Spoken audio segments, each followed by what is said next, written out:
15, 16,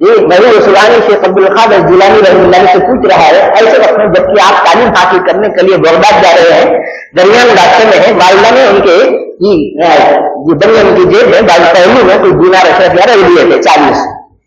doctor کے سردار نے پوچھا کہ تمہارے پاس کیا ہے؟ آپ نے کہا کہ کیا ہونا ہے آپ کو؟ کچھ ہے آپ کے پاس؟ آپ نے کہا کہ ہاں۔ کیا ہے؟ اشرف دینار ہے۔ کتنی ہے؟ 40 ہے۔ کہاں ہے؟ تو یہاں ہے۔ تو اس نے پوچھا کہ ہم لوگ چور ہیں، لٹیرے ہیں، معلوم ہے نا آپ کو؟ آپ نے کہا جہاں وہ بھی معلوم ہے۔ اچھا پھر چھپائی کیوں نہیں ڈالتے ہو؟ لیکن اس لیے نہیں چھپایا کہ میری امی نے مجھے آتے وقت اس بات کی نصیحت کروائی کہ بیٹا حالات سے بھی ہم چھوٹ نہیں گئے، میری ماں کی اس بات پر قائم، ماں کی اس بات پر قائم۔ تو جی اس ڈاکٹر کے سردار نے کہا کہ وہ ماں کی بات کا اتنا وفاشیار شخص جو اپنے ماں کی بات کی اتنی لاج رکھتا ہے، میں اپنے مولا کا کتنا بے وفا ہوں۔ بات جو دل سے نکلتی ہے اثر رکھتی ہے، پر نہیں طاقت پرواز مگر رکھتی ہے۔ بات جو دل سے نکلتی ہے اثر رکھتی ہے، پر نہیں طاقت پرواز مگر رکھتی ہے۔ بات ادھر حضرت شیخ عبد القادر جیلانی رحمۃ اللہ علیہ نے بات کہی اور اس ڈاکٹر کے سردار اندر سے بدلنا شروع ہو گیا، آنکھوں سے آنسو، جسم کو کپکپی، کہنے لگا کہ عبد القادر ہاتھ بڑھاؤ، توبہ کرو۔ اس کے بعد اپنے ساتھیوں سے کہا، لٹیرے ساتھیوں سے کہا کہ اپنے نوجوان کے ساتھوں تم لوگ میرے ساتھ نہیں آنا۔ میرے دوست وہ لٹیرے بھی تھے تو بڑے شان کے لٹیرے تھے، انہوں نے کہا کہ چوری آپ ہمارے عزیز تھے تو توبہ نہیں آپ ہمارے عزیز، وہ سمجھدار تھے،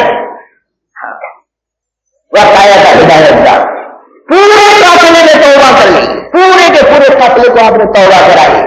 میرے دوست حضرت قرآن حکیم رحمۃ اللہ علیہ فرماتے ہیں اللہ پاک کے کلام کی سچائی کی برکت دیکھا، اللہ کے نبی کے حکم کی برکت دیکھا کہ سچ کی برکت سے اللہ پاک نے میرے مال کی بھی حفاظت کروائی اور بے شمار انسانوں کو اللہ نے توبہ کے راستے پر ڈال دیا۔ اس سچ کے بارے میں ہم لوگ یہ سوچ رہے ہیں کہ بولنا نہیں بھولنا، ارے صاحب اگر بولوں گا تو کیا ہوگا، حالات بگڑ جائیں گے، میں بھی موٹا تھا تو دبلا ہو جاؤں گا، مال زیادہ تھا تو کم ہو جائے گا، کاروبار میرے مدھم ہو جائیں گے، جو بھی موسم چلا تھا وہ بجتا دیا بن جائے گا، کیا ہوگا میرا؟ میرے دوست وہ تمام چیزیں سوچنے کی نہیں ہے، اللہ تعالیٰ سچ کی برکت دیں گے، یہ ہے کہ یہ ہے اسی دن میں اس کی برکتیں ظاہر کریں گے، اور کبھی وہ برکتیں مرتے وقت عطا فرمائیں گے اور کبھی وہ سچ کی برکتیں اللہ پاک مرنے کے بعد عطا فرمائیں گے۔ اس لیے میرے دوستو یہ سچائی کا جو سرا ہے وہ بھی عجیب ہے، ہر نیکی کا سرا در حقیقت سچائی پر منتہی ہوتا ہے، وہ سرا وہاں جا کے مل جاتا ہے۔ میرے دوستو تمام چیزیں سوچنے کی نہیں ہے، اللہ تعالیٰ سچ کی برکت دیں گے، یہ ایک اسی دنیا میں اس کی برکتیں ظاہر کریں گے اور کبھی وہ برکتیں مرتے وقت عطا فرمائیں گے اور کبھی وہ سچ کی برکتیں اللہ پاک مرنے کے بعد عطا فرمائیں گے۔ اس لیے میرے دوستو یہ سچائی کا جو سرا ہے وہ بھی عجیب ہے، ہر نیکی کا سرا در حقیقت سچائی پر منتہی ہوتا ہے، وہ سرا وہاں جا کے مل جاتا ہے۔ اسی لیے آپ دیکھیں گے کہ حضور اکرم صلی اللہ علیہ وسلم کی پوری حیات طیبہ میں، پورے اس حجرہ میں اور پوری سیرت اور تاریخ کی کتابوں میں آپ دیکھیں گے کہ ایک ایسے جبکہ آپ مکے کی سرزمین پر ہے، ساری دنیا نامساعد حالات سے گزر رہی ہے اور ایک دوسرے کے خلاف نفرت آزما اور بشر پیدار ہے اور جس کی لاٹھی اس کی بہن کا حساب، ایسی صورت حال میں حضور صلی اللہ علیہ وسلم وہاں پر موجود ہیں، اللہ پاک نے انہیں بھیجا۔ نبوت کا اظہار تو آپ نے 40 برس کے بعد آپ کی نبوت کا اعلان ہوا ہے، لیکن میرے دوستو نبوت کے اعلان سے پہلے حضور اکرم صلی اللہ علیہ وسلم کن صفات کے ساتھ رہتے تھے؟ وہ صفات بعد میں بھی، وہ صفات پہلے بھی، آخر آپ افضل الانبیاء بھی ہیں، آپ آخر الانبیاء بھی ہیں، خاتم النبیین بھی ہیں، سید الاولین والآخرین بھی ہیں، اور تو بادل خدا بزرگ تو یہ حصہ مختصر والا مضمون آپ سنتے ہی رہے ہو گزشتہ مہینے کے اندر۔ تو سچائی نیکی کا ہر سرا جو ہے سچائی تک جا کے مل جاتا ہے اور ہر بھلائی سچائی تو سرکار عالم صلی اللہ علیہ وسلم کے کا نام مبارک صادق تھا اور صدق آپ کی صفت تھی۔ علماء مفسرین اور محققین نے لکھا ہے کہ صدق اور امانت اتنا زیادہ آپ کے ساتھ وابستہ تھے کہ نبوت کے اعلان سے پہلے بھی سرکار کی گھٹنی میں پڑے ہوئے تھے. اس کے پیچھے علماء اسلام نے بعض حکمتوں کی نشاندہی کی ہے. اس میں سے ایک حکمت یہ بھی ہے، کیا ہے کہ نبوت کے اعلان کے بعد جس علم کو اللہ پاک نے عطا فرمایا اس علم سے استفادے کے لیے صرف والی صفت کی ضرورت ہے. ہاں، وحی الہی سے استفادہ کرنے کے لیے، قرآن کے فیض کو حاصل کرنے کے لیے، اللہ کے کلام سے مطمئن ہونے کے لیے اور اللہ اور اس کے رسول کے منشا کو سمجھنے کے لیے جن خصوصی صفات کی ضرورت پڑتی ہے ان صفات میں سے ایک صفت سچائی ہے. سچائی میرا دوست، اسی لیے الغزالی علیہ الرحمہ نے اپنی کتاب میں لکھا ہے کہ صداقت، سچائی کی بہت سی قسمیں ہیں. 5 قسمیں حضرت نے لکھی ہیں. محققین نے پھر اس کو 3 میں خاص طور پر کچھ خصوصی اشارات بھی کہ یہ بات کہی ہے کہ سچائی کی 3 قسمیں ہیں خصوصی. ایک، زبان سے سچائی، زبان سے سچائی، زبان کی سچائی، کبھی بھی جھوٹ نہیں بولنا اور سارے مسائل کا حل ہے، پورے مسئلوں کا حل ہے. آپ بولتے ہیں بچوں کی تربیت کیسے کرنا، سب بڑوں کا حال کیسے ٹھیک ہونا، سب ان کی طبیعت کیسے ٹھیک ہونا، میرے امی ابا کیسے صحیح ہونا، ہماری اولاد کیسے درست ہونا، وہ ہمارا خاندان کیسے ٹھیک ہوگا. میرے دوست صرف ایک بات کا وعدہ اور عہد کر لیں کہ آپ سچ بولیں، راستہ کھل جائے گا، پٹری پہ پڑ جائے گا، راستہ مل جائے گا، دروازہ کھل جائے گا. ہاں، کیوں؟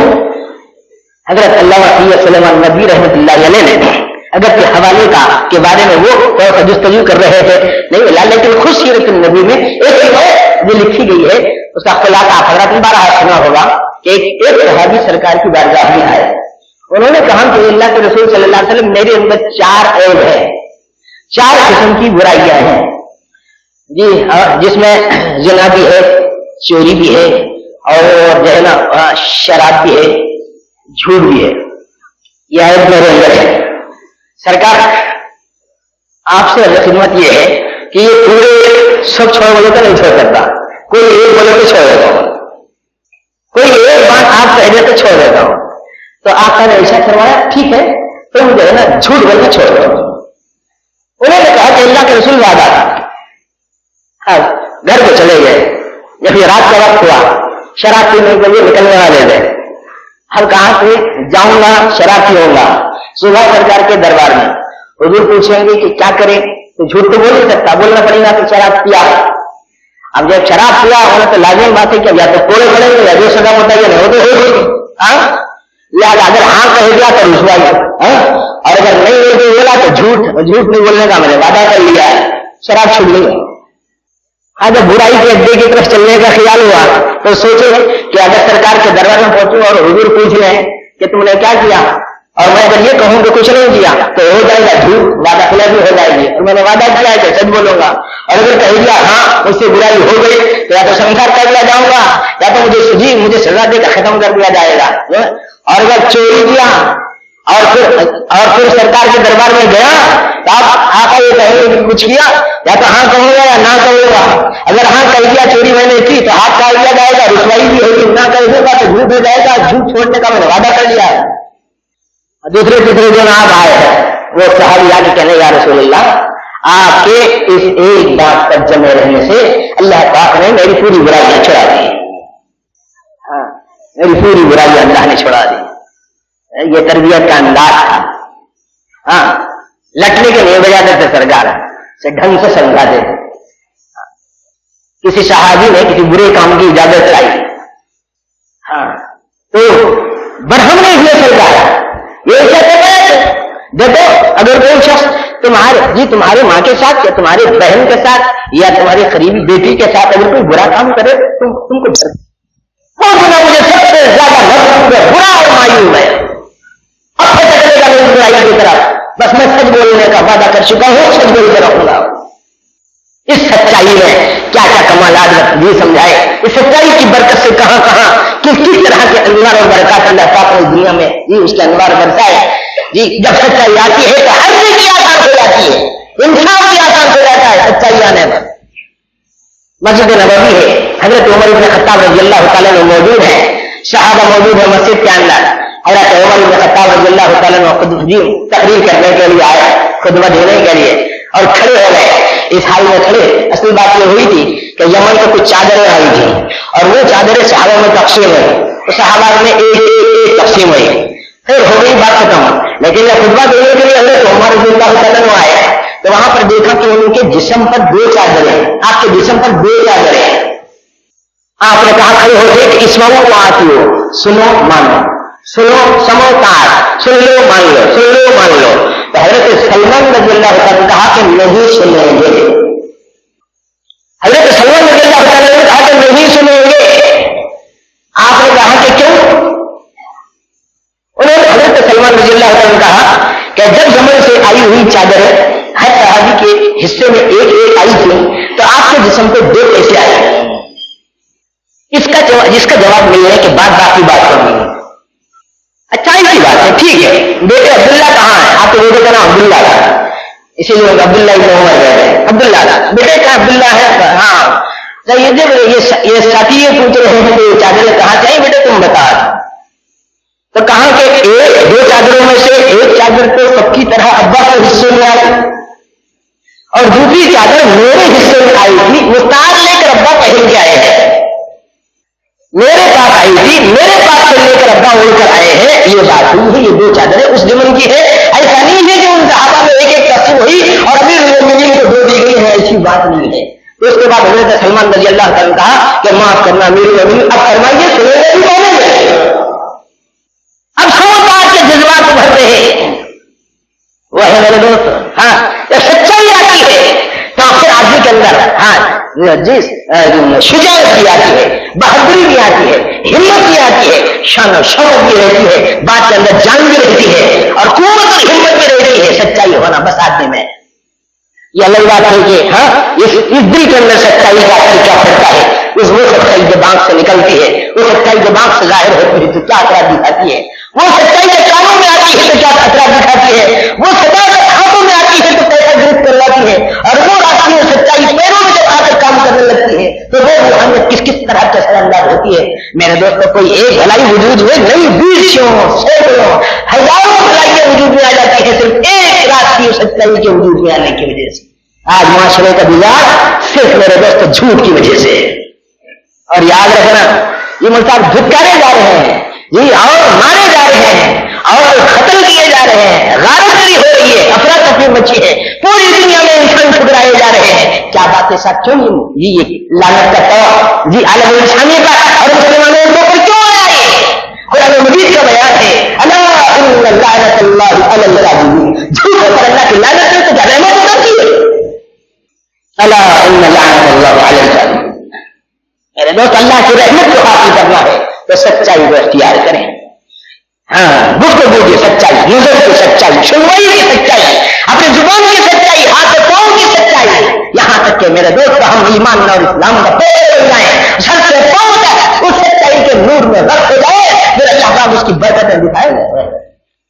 حضرت عمر بن خطاب رضی اللہ تعالیٰ عنہ کا زمانہ، قاضی ہے قاضی شرح، حضرت علی رضی اللہ تعالیٰ قاضی ابن شریح رضی اللہ تعالیٰ، ایک یہودی نے حضرت علی کی زرا چھین لی، آپ نے دعویٰ دائر کر دیا قاضی شریح کے پاس کہ ایک یہودی جو ہے نا میری زرا لے لیا ہے، میری زرا دلا دیجیے، زرا دلا دیں، عدل اور انصاف چاہتا ہوں۔ قاضی شریح آپ فیصلہ کر دیں، اس لیے کہ آپ اس مدینہ منورہ کی سرزمین کے اوپر دنیا کی سب سے بڑی اسلامی عدالت کا کے اعتبار سے انصاف پسند جی قاضی ابن شریح وغیرہ یہ کہتے ہیں کہ مدعی اور مدعا ہے دونوں کو بلایا گیا، اور اسی طریقے سے ہوا ایسا۔ حضرت علی رضی اللہ تعالیٰ نے جب سامنے آئے انہوں نے پوچھا کہ اچھا بتائیے کہ کیا بات ہے؟ بولے مقدمہ کا ہے تو یہ ہے کہ یہ میری زرا لے لیا ہے۔ ٹھیک، ایسا اچھی بات ہے، تم کیا کہنا چاہتے ہیں؟ یہودی کہنا کہ زرا کو لے لی، کیونکہ وہ مدعی حضرت علی رضی اللہ تعالیٰ انہوں نے کہا کہ ہاں میں نے دعویٰ دائر کیا ہے۔ تو جسٹس اور منصف نے پوچھا کہ اچھا یہ بتائیے کہ جب آپ نے دعویٰ دائر کیا ہے تو کوئی ثبوت ہے آپ کے پاس؟ کوئی ثبوت ہے آپ کے پاس؟ آپ نے کہا کہ ہاں ہے۔ انہوں نے کہا کہ کون ہے وہ گواہ چاہیے مجھے تاکہ فیصلہ آسانی سے کر سکوں۔ آپ نے اپنے بیٹے حضرت حسن رضی اللہ تعالیٰ عنہ کو گواہی میں پیش کیا اور دوسرے ایک غلام حضرت عمر کو پیش کیا، عمر یا عمر ان کو پیش کیا. تو اس وقت قاضی صاحب یہ کہتے ہیں کہ جن دو گواہوں کی گواہی میں آپ یہ مقدمہ دائر کیے ہیں، گواہ پیش کر رہے ہیں، یہ دو گواہ میرے نزدیک معتبر نہیں ہیں. بولے کیوں معتبر نہیں ہے؟ بولے اس لیے کہ ایک آپ کے بیٹے ہیں حضرت حسن، اور بیٹے کی گواہی باپ کے حق میں معتبر نہیں ہے. اور دوسرا غلام ہے عمر، اور غلام کے اور آپ کا غلام ہو اور غلام کی گواہی آقا کے حق میں معتبر نہیں ہے. اسی لیے آپ کسی اور گواہ کو لائیں. آپ نے ایسا فرمایا ایسے شخص پہ ایسے گواہوں کو مسترد کرتے جن کو حسن کہا جاتا ہے، جن کے بھائی حسین ہے، جن کا ابا میں ہو، جن کی ماں بیوی فاطمہ ہے، اور جن کے بارے میں حضرت حسنین کے بارے میں آقا یہ کہتے ہیں ان بچوں کے نانا جناب محمد رسول اللہ صلی اللہ علیہ وسلم نے یہ بات فرمائی ہے سیدہ شباب اہل الجنہ الحسن الحسین، یہ جو نوجوان ہے جنت کے سردار ہے. ایسے لوگوں کی گواہی آپ انکار کرتے، مسترد کرتے ہیں. تو قاضی نے کیا بات کہی معلوم ہے؟ یہ امیر المومنین آپ جو بات بھی کر رہے ہیں اس کا تعلق جنت سے، میں زمین پر عدالت کی بات کر رہا ہوں. میں آپ کی بات سے منحرف نہیں ہوں، میں آپ کی بات کی سچائی کا معترف ہوں، اور میرے دل و دماغ میں آپ کی صداقت راستی میری گھٹی میں پڑی ہوئی ہے. ایک لمحے برابر اور ایک پائے برابر جس میں کوئی نقص کمی کی بات نہیں، مگر اس ہر زمین کے اوپر عدالت کی چارہ کے اعتبار سے میں یہ چاہتا ہوں کہ گواہی کا اعتبار قائم ہوا جائے، ورنہ فیصلہ یہودی کے حق میں چلا جائے گا. یہودی سارے حالات دیکھ رہا ہے، چنانچہ قاضی نے فیصلہ کر دیا یہودی کے حق میں آپ کو گواہ نہیں دی گئی.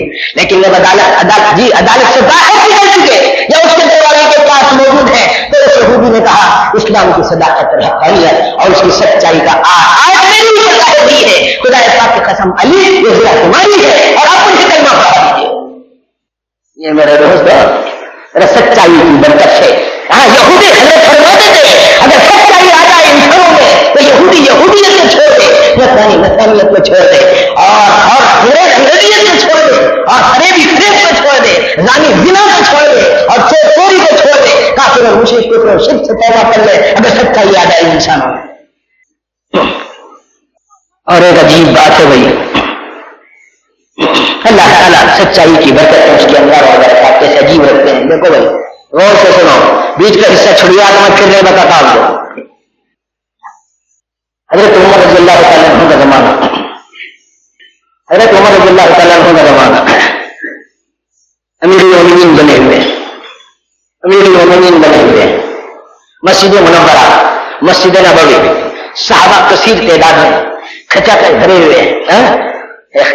حضرت امیر المومنین عمر رضی اللہ تعالیٰ عنہ بیٹھے ہوئے. ایک عورت آئی، اس کے ہاتھ میں بچہ تھا. ایک عورت آئی، اس کے ہاتھ میں بچہ تھا، چھوٹا سا بچہ. کہنے لگی امیر المومنین بنو نجار کے باغ کے پاس سے میں گزر رہی تھی، بنو نجار قبیلے کے باغ کے پاس سے میں گزر رہی تھی. آپ کا بیٹا نشے کی حالت پر تھا، آپ کا بیٹا نشے کی حالت پر تھا. اس نے مجھے اکسایا اور ورگلایا اور مجھ سے اس نے برائی کی. جی اے امیر المومنین، میں چھپتی چھپاتی رہی، ذلت اور رسوائی کے اندیشوں سے چھپتی چھپاتی رہی. میں چاہتی ہوں کہ اس تعلق سے آپ عدالت کے اعتبار سے یا اپنے امیر المومنین ہونے کے اعتبار سے خاص قسم کا فیصلہ کریں. اور پھر خاص بات یہ بھی ہوگی کہ مجھے اس سے حمل بھی ٹھہر گیا اور مجھے اس سے بچہ بھی پیدا ہوا. وقت گزر جانے کے بعد جب وضع حمل ہوا تو میرے جی نے یہ چاہا کہ اس بچے کا گلا گھونٹ کر ختم کر دوں تاکہ کسی طرح کے معاشرے میں ذلت اور رسوائی نہ ہو. لیکن امیر المومنین بات یہ ہے کہ میری ممتا جوش میں آئی اور میرے دل نے یہ فیصلہ کیا کہ اس بچے کو نہیں مارنا چاہیے. اسی لیے یہ بچہ ہو صحیح سلامت اسی طرح آپ کے پاس لے آئی ہوں، ورنہ اس بچے کو میں کبھی کے قتل کر چکی ہوتی اور مار ڈال چکی ہوتی تاکہ یہ بات صحیح آپ کی خدمت میں عرض کر رہی ہوں. حضرت عمر رضی اللہ تعالیٰ عنہ نے صحابہ جو نظم بیٹھے ہوئے تھے کہا ٹھیک ہے تم یہیں ٹھہرنا، تم یہیں بیٹھنا، اور صحابہ سے کہا کہ تم لوگ منتشر نہیں ہونا، صحابہ سے کہا کہ تم لوگ منتشر نہیں ہونا. سیدھے اٹھے اور اپنے گھر رواں دواں تشدد سے چلے اپنے گھر گئے. جا کر اپنے بیٹے ابو شہمہ رضی اللہ تعالیٰ عنہ سے سلام کیا اور وہ کھانا کھا رہے تھے. کہا کہ کھانا کھا رہے تھے تو فرمایا شاید تمہارے مقدر میں یہ غذا آخری کی غذا ہے, کھا لیجیے. شاید تمہارے مقدر میں یہ غذا آخری غذا ہے, کھا لیجیے. چونک پڑا جی حضرت ابو شہمہ چونک پڑے, حیران ہو گئے, کیا بات؟ تو حضرت عمر رضی اللہ تعالیٰ نے کہا کہ کیا تم نے کبھی شراب پی؟ کیا تم نے کبھی شراب پی؟ انہوں نے کہا کہ ہاں وہ جرم ہوا تھا اور سچی توبہ بھی ہو گئی, پھر اس کے بعد ہاتھ نہیں لگایا. سچی توبہ بھی ہو گئی, پھر اس کے بعد ہاتھ نہیں لگایا. تم نے جی کسی عورت کے ساتھ برائی بھی کی, جیل میں شرمندہ ہوئے, سر نیچا کیا. پھر دوسری مرتبہ حضرت عمر رضی اللہ تعالیٰ عنہ نے جی ذرا سا اور قوت کے ساتھ بات کہی دی تو انہوں نے کہا کہ ہاں میں قصوروار ہوں, ہاں میں قصوروار ہوں. جب اقرار کر لیا جرم کا جی اب وہاں گواہوں کی ضرورت نہیں پڑی, اس لیے کہ مجرم رہا قصوروار جی وہ خود اعتراف کر رہا ہے تو اب مزید دلائل کی ضرورت نہیں پڑتی. حضرت عمر رضی اللہ تعالیٰ عنہ نے جی ان کا ہاتھ جی گلا یا ہاتھ یا کپڑا وغیرہ پکڑ کر ساتھ میں جیسے ہاتھ پکڑ کے لے آتے ہیں ویسے لے آئے مسجد نبوی کے پاس. اس کے بعد یہ بات کہی کہ عورت جو کچھ کہتی ہے سچی ہے عورت, اور مجرم ابو شہمہ ہے. اس کے بعد حکم دیا غلام کو کہ کوئی لاؤ تاکہ ان کو سزا دی جا سکے, سزا دی جا سکے. میرے دوستو کیسا عجیب معاملہ, کتنا نازک مسئلہ ہے. حیران ہے پورا مجمع کہ کون کس کے بارے میں کیا سوچ کر کیا کر رہے ہیں. دنیا کیا سوچ رہی ہے, عوام کیا سوچ رہے ہیں, مجمع کیا سوچ رہا ہے, چھوٹے بڑے کیا سوچ رہے ہیں, مرد اور کیا سوچ رہے ہیں. ایک بات یہ خدا کے سچائی کی فکر سامنے آ گئی. یہ کیسے کہنا وقف کتاب اللہ, اور پھر اللہ پاک کے مبارک کلام کو پڑھتے اور اس کلام سے صحیح خیر اٹھانے والے تھے. بس انہوں نے جب وہ یہ جلادوں کے ذریعے سے یا آپ کے غلام کے ذریعے سے جب درے لگائے گئے درے لگائے گئے, بہت تکلیف ہو رہی تھی. آپ کا کرتا اتارا گیا اور انتہائی سخت قسم کے درے لگائے جا رہے تھے. یہاں تک کہ انہوں نے کہا کہ میرے اوپر رحم فرمائیے, ابا میرے اوپر رحم فرمائیے, میرے اوپر رحم فرمائیے. فرمایا کہ میں یہ درے اسی لیے لگا رہا ہوں تاکہ اللہ میرے اوپر رحم کرے. اب انہوں نے کچھ نہیں کہا. مجمع کچا کچ آپ کی بہت زیادہ بے کلیر بیٹا بھی کر دیکھا جی. اصحاب نے یہ بات کہی کہ جی رحم ہو جائے, ابھی جی رحم کی درخواست کی بہت سے صحابہ نے. تو آپ نے یہ بات کہی کہ جنہوں نے گناہ میں تاخیر نہیں کی ان کے لیے سزا میں کیوں تاخیر کی جائے. جب آخری مرحلہ آیا عجیب بات یہ لکھی ہے, راوی عجیب بات لکھتا ہے جی. انہوں نے کہا کہ اب آخری درجہ لگنے پر تھا, گویا آپ کی جان اکھڑنے کو تھی, یہ آخری مرحلہ تھا. انہوں نے کہا السلام یا ابی السلام علیکہ, ابا آپ کے اوپر سلامتی ہو, ابا آپ کے اوپر سلامتی ہو, ابا آپ کے اوپر سلامتی ہو. آپ نے کہا کہ ہاں سلامتی ہی کے لیے یہ سب کچھ کیا جا رہا ہے. اس کے بعد جب آخری ان کی جان اٹھی, اس سے پہلے بھی ایسا فرمایا کہ آقا کے دربار میں پہنچو گے, سلام سنانا میرے اور تمہارے نبی جناب محمد رسول اللہ صلی اللہ علیہ وسلم کو سلام سنانا سلام. اس کے بعد کہنا کہ میں نے عمر بن خالد میں دیکھا کہ وہ قرآن پڑھ رہے تھے اور حدود کو نافذ کر رہے تھے. آخری مرحلہ. پھر اس کے بعد جھٹ سے پہنچے, ان کی پیشانیوں کو بوسا دیا اور کہا جی اللہ جی اے میرے بیٹے تیرا باپ تیرے اوپر قربان تیرے اوپر کہ تو حق کی بنیاد پر تو قتل ہو رہا ہے, حق کی بنیاد پر قتل ہو رہا ہے. میرے دوست اولیاء کرام کا کہنا یہ ہے کہ یہاں ابو جس نے آپ کو قابل رحم بنایا, ظاہر میں تو اطاعت کی شکل ہے, اندر سے رحمت کی شکل ہے, ظاہر میں تکلیف کی شکل ہے, اندر اللہ کے پیار کی شکل ہے, ظاہر میں رضا کی شکل ہے, اندر آقائد جہاں جناب محمد رسول اللہ رحمت للعالمین کی شکل ہے. میرے دوست یہ رحمت در حقیقت دریا بن کر کی بارگاہ کوئی سچائی کی بنیاد پر اس میں آپ کا قصور آپ سے ہو گیا تھا, آپ نے اعتراف کر لیا تھا, اس سچائی کی برکت سے اللہ تعالی نے آپ کو مرحوم اور مغفور بنایا اور پھر اس نے جلیل قدر صاحب میں سے اس سچائی کی اور اس امانت و دیانت کی، اس عدل و مساوات کی، اس سچائی کی برکات کے اعتبارات میں بڑا عجیب اعتبار ہے. ایک بات ہے جی، یہ ایک بات بیان کر کے بات کے قریب ختم کرا دیں گے. حضرت عمر رضی اللہ تعالیٰ عنہ کا زمانہ ہے، وہ سنو بھائی، چھٹ جائے گا تو پھر نہیں بولوں گا میں. حضرت عمر رضی اللہ تعالیٰ عنہ کا زمانہ ہے. حضور اکرم صلی اللہ علیہ وسلم کے چچا تھے، ان کا نام تھا حضرت عباس رضی اللہ تعالیٰ عنہ. حضرت عباس رضی اللہ تعالیٰ عنہ کا مکان جو ہے وہ مسجد نبوی سے متصل تھا. حضرت عباس رضی اللہ تعالیٰ عنہ کا مکان مسجد نبوی سے متصل تھا، اور ایسا تھا کہ اس گھر کا پرنالا مسجد نبوی کے اندر گرتا تھا، مسجد نبوی کی طرف کو تھا اور وہ پانی مسجد نبوی کے اندر گرتا تھا. ایسی صورت تھی اس کی. ایک مرتبہ ایسا ہوا کہ مصلیوں کو تکلیف ہونے کا خطرہ ستانے لگا اور پانی کی چھینٹیں اڑنے کے خدشات پیدا ہو گئے. اس طریقے سے کچھ شبہات بڑھنے لگے، کچھ وسوسے بڑھ گئے، خیالات پیدا ہونے لگے کہ اب نالی بنے گی، پانی بہے گا، یہ ہوگا اور وہ ہوگا، مصلیوں کو تکلیف ہوگی. تو مصلیوں کی راحت کے خیال سے اور مسجد نبوی کا کے ادب اور احترام میں حضرت عمر رضی اللہ تعالیٰ عنہ نے وہ ان کے گھر کا جو پرنالا تھا وہ نکلوا دیا. غالباً حضرت عباس موجود نہیں تھے. کیا آئے جب دیکھا آپ نے کہ جی میرے گھر کا پرنالا نکال لیا گیا، پوچھا کس نے کیا؟ لوگوں نے کہا کہ امیر المومنین حضرت عمر رضی اللہ تعالیٰ عنہ نے کیا. اچھا ایسا کہا تو سیدھے گئے حضرت ابی بن کعب رضی اللہ تعالیٰ عنہ جو اس وقت کی عدالت کے منصف تھے اور فیصلے صادر فرمایا کرتے تھے، مدعی اور مدعا علیہ کو بلا کر مختلف انداز سے جو فیصلے ہوا کرتے تھے نظامی اور معاملاتی طور پر. ایک طرف حضرت عباس رضی اللہ تعالیٰ عنہ، دوسری طرف امیر المومنین حضرت عمر رضی اللہ تعالیٰ عنہ. حضرت ابی بن کعب رضی اللہ تعالیٰ عنہ اندر بیٹھے فیصلے کر رہے ہیں. حضرت عمر آ کے زمانہ ہوا، بہت دیر گزر گئی، اندر داخلی میں گزر گئے، آپ اندر لوگ موجود ہیں، فیصلے ہو رہے ہیں.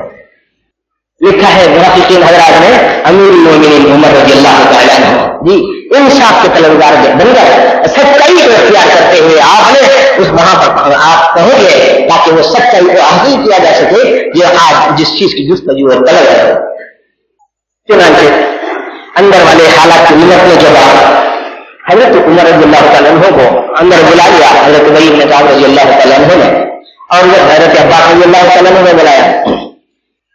حضرت عمر کچھ کہنا چاہتے تھے، آپ نے یہ بات اچھا فرمائی حضرت ابی بن کعب رضی اللہ عنہ نے کہ حضرت عباس مدعی ہے اور ان کو پہلے کہنے کا حق ہے، آپ تھوڑا سا خاموش رہیں، پہلے ان کی بات ہو جائے تو بہتر ہے. آپ نے کہا، حضرت عمر نے کہا تو ٹھیک ہے، مجھے کوئی عذر نہیں ہے وہ کہے. انہوں نے کہا کہ میرے اول تو یہ ہے کہ وہ گھر میری ملکی ہے، اس کا پرنالا شروع ہی سے اس گھر کے اندر لگا ہوا ہے اور آج سے لگا ہوا نہیں ہے. حضرت ابو بکر صدیق رضی اللہ تعالیٰ عنہ کے زمانے میں بھی تھا اور حضور اکرم صلی اللہ علیہ وسلم کے زمانے میں بھی موجود تھا، تو دور نبی میں بھی موجود تھا اور دور صدیق میں بھی موجود تھا. اب دور فاروقی میں اس کو اکھاڑنے کی حکمت مجھے سمجھ میں نہیں آئی. میں چاہتا ہوں کہ اس قصور کی اس جو کوتاہی کی یا نقصان کا بدل ہو جائے. انہوں نے کہا کہ تحقیق عمر آپ کیا کہنا چاہتے ہیں؟ آپ نے کہا کہ یہ پرنالا مسجد میں جی اس کے پانی کے قطرے ٹپک رہے ہیں، مصلیوں کو رحمت ہو رہی ہے، نجاست اور گندگی کے اندیشہ لگے ہوئے اور مسجد نبی کے احترام کے خلاف معلوم ہوتی ہے یہ بات، اس لیے میں خصوصا جی میں نے اٹھایا ہے، میں اس کا ذمہ دار ہوں، میں نے نکلا ہے اور میں ذمہ دار ہوں اس کا.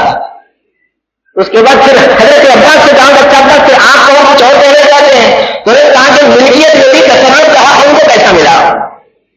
ملکیت میری تصرف کا حق ان کو کیسا ملا؟ ایک بات تو یہ. دوسری اور ایک خاص بات ہے وہ یہ ہے کہ میرا جو گھر ہے اس گھر کے جو پائے ہیں، اس گھر کو جو تعمیر کیا گیا ہے اس کے پایوں کے پاس جی میرے بھتیجے جناب محمد رسول اللہ صلی اللہ علیہ وسلم نے اپنے ہاتھ کی چھڑی کے اشارے سے اس کی بنیادوں کے اشارات اور لکیریں لگائی تھی، ان اشاروں کی بنیاد پر میں نے اس مکان کی تعمیر کی ہے. تو سرکار کے اشارے پر وہ تعمیر ہوا تو مکان ہے. اس سے بھی زیادہ اور کا علاج ہے وہ کیا؟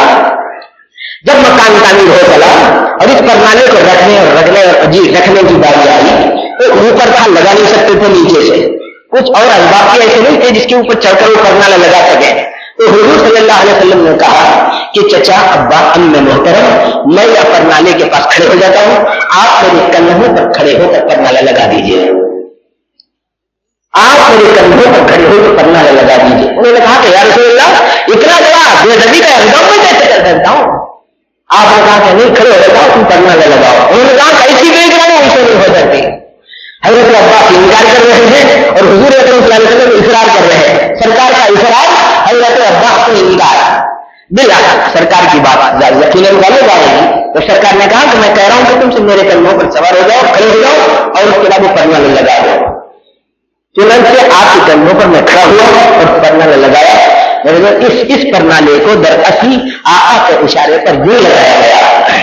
جب یہ بات حضرت عمر رضی اللہ تعالیٰ نے سنی, بدن میں کپ کپی شروع ہو گئی, آنکھ میں آنسو شروع ہو گئے, دل گھبرانا شروع ہو گیا اور کہنے لگے کہ عباس جب بات ایسی ہے کہ سرکار کے اشارے پر اور سرکار کے اشارے پر اور سرکار کے کہنے پر سرکار کی موجودگی میں اس مقام کی تعمیر ہوئی ہے اور سرکار اسی کے کہنے کی وجہ سے سرکار پاس کھڑے ہو کر اس پرنالے کو لگائے ہیں اور بالخصوص ایسی حالت میں جبکہ آپ کے کندھوں پر چڑھ کر وہ یہ پرنالہ لگایا گیا ہے.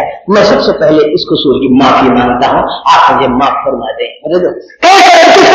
شہنشاہ جس کے دفتر سے کھڑے جاتے تھے اس کی صورت حال مدینہ منورہ کی سرزمین پر میرے دوست یہ تمام جو ان کے تاریخ کا پیدا یہ وہ شخصیت ہے جس کے چہرے کو دیکھنے کے بعد شیطان کی ہمت نہیں ہوتی تھی سامنے آنے کے لیے.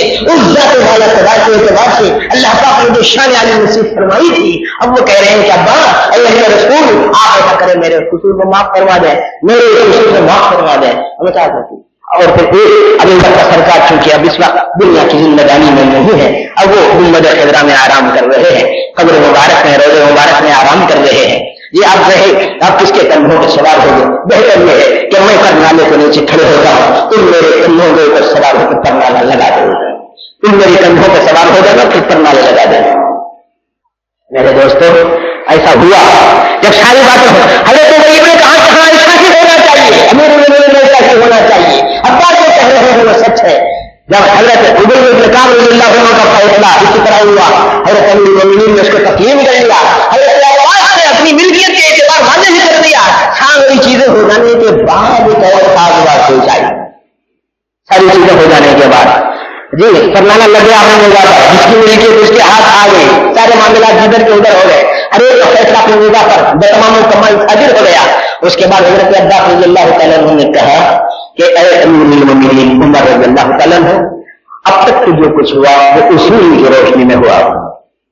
اب تک جو کچھ ہوا وہ حق اور صداقت کے اعتبار سے ہوا, سچائی کے مضمون کو سامنے رکھ کر ہوا ہے. اور اب تک جو کچھ ہوا اصول پسندی سے جو ملکیت جس مالک کی ہے اس کو ملنی چاہیے اس اعتبار سے ہوا. کسی غیر کی ملکیت میں تصرف کرنے کا کسی کو نہیں ہے, اس اعتبار سے فیصلہ درست کر لیا گیا ہے. حضرت ابی کا فیصلہ بھی درست ہو گیا اور آپ کی تقریر کا اعتبار بھی سامنے ہے اور میری ملکیت میں اپنی نگاہ کو برقرار ہو گئی ہے. اب دوسری بات آپ سے کرنے کی یہ ہے کہ اب تک جو کچھ بے اکرامی بے احترامی بے ادبی آپ کی بارگاہ میں ہوئی ہے آپ مجھے معاف فرما دیں. اب تک کی جو بے ادبی ہوئی ہے بات کے اعتبار سے, آنے کے اعتبار سے, جانے کے اعتبار سے, حضرت ابی کے پاس جانے کے اعتبار سے, عدالت کے حکم کے اعتبار سے, تسلیم کے اعتبار سے, کھڑے رہنے کے لحاظ سے, کندھوں پر چڑھنے کے لحاظ سے, جو بھی ہے معاف جی آپ مجھے معاف فرما دیں.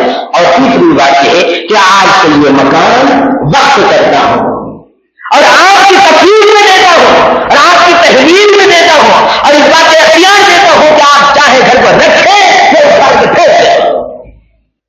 میرے دوستو اس کو بولتے ہیں سچائی کے نمونے, یہ عدالت کے نمونے, یہ مسامحت کے نمونے, یہ توحید کا پیغام.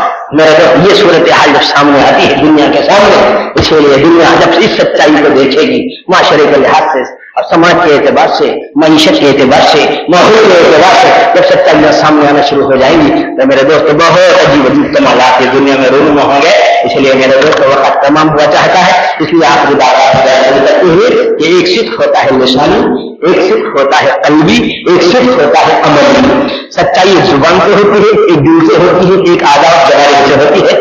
اگر اقرار باللسان ہوا اس کو کہتے ہیں صدق لسانی، اور جب دل میں یقین پیدا ہوا اس کو کہتے ہیں یہ تصدیق قلبی، اور صدق قلبی، اور اگر اعضاء جوارح کے ذریعے سے اعمال صحیح رخ پر چلے، صحیح اعمال صادر ہونے لگے، اس کو کہا جاتا ہے عمل بالارکان، جو صحیح رخ پر صداقت کے ساتھ چل رہے ہیں۔ اس سچائی کی برکت کے اعتبارات میں اور سچائی کی عجیب و غریب فیضان کے اعتبار سے آپ حضرات کے سامنے قرآن مجید کے اور بہت سورہ احزاب وغیرہ کی آیتیں بہت ساری ہوں گی، جس کے اندر اہل ایمان کی بہت سی صفات کا تذکرہ کرنے کے بعد اللہ پاک نے یہ بات کہی ہے۔ غالباً اس کا کوئی ترجمہ کر رہے تھے ساتھی، کوئی پیش رہو ساتھی، یہ ایک آیت ہے، یہ اولئک الذین صدقوا، وہ اہل ایمان در حقیقت وہ سچے تھے، سچے ہیں۔ تو سچائی صرف زبان سے متعلق نہیں، والد صاحب رحمۃ اللہ علیہ فرماتے تھے جی اللہ ہے، اس لیے اللہ کو ہے کہنا سچ ہے، اور اللہ کو نہیں ہے کہنا جھوٹ ہے۔ اللہ ایک ہے اس لیے اس کو ایک کہنا سچ ہے، اور ایک سے زائد کہنا جھوٹ ہے۔ میں نے تو دنیا کی سب سے بڑی سچائی ایمان و توحید ہے، اور دنیا کا سب سے بڑا جھوٹ کفر اور نفاق ہے۔ دنیا کا سب سے بڑا جھوٹ یہ شرکیات و کفریات ہے۔ اس لیے ملت علیزو، جہاں آج شرک آسائی سن رہے ہیں، جہاں شرک افاری سن رہے ہیں، جہاں شرک کفاتی سنیں گے، جہاں شرک وجودی کی نزاکتیں سنیں گے، وہاں کم سے کم ہمارا ایک چھوٹا سا سوال آج کی خدمت میں جس کو ہم نے عرض کر دیا ہے وہ سچائی کا ایک پیغام ہے۔ حضرت فرماتے ہیں سچ کا دامن جی چھوڑیے ہرگز نہ تم حضرت غلام، سچ کا دامن چھوڑیے ہرگز نہ تم حضرت غلام، سچ کی دنیا میں امام، سچ کی دنیا کا امام، وآخر دعوانا الحمدللہ رب العالمین۔ اللہم صلی علی محمد وعلی آل محمد وبارک وسلم۔ ربنا آتنا في الدنيا حسنة وفي الآخرة حسنة وقنا عذاب النار۔ اللهم أعنا بالعلم وزينا بالعلم وأكرمنا بالتقوى وجملنا بالعافية۔ اللهم إنا نسألك الصحة والعفة والأمان وحسن الخلق والرضا بالقدر، إنا نسألك اللطف والعافية والمعافاة الدائمة في الدنيا والآخرة۔ اے اللہ ہمارے گناہوں کو معاف فرما، اے اللہ سچائی نصیب فرما، صدق قولی بھی عطا فرما، صدق عملی بھی عطا فرما، صدق قلبی بھی عطا فرما، صدق حقیقی بھی عطا فرما، صدق اور سچائی کا کمال نصیب فرما، سچائی کی برکات نصیب فرما۔ اے اللہ ہم لوگ کمزور ہیں، اے اللہ ہمیں جھوٹ سے بچا لیجیے، اے اللہ ہمیں منافقت سے بچا لیجیے، اے اللہ ہمیں منافقین سے بچا لیجیے۔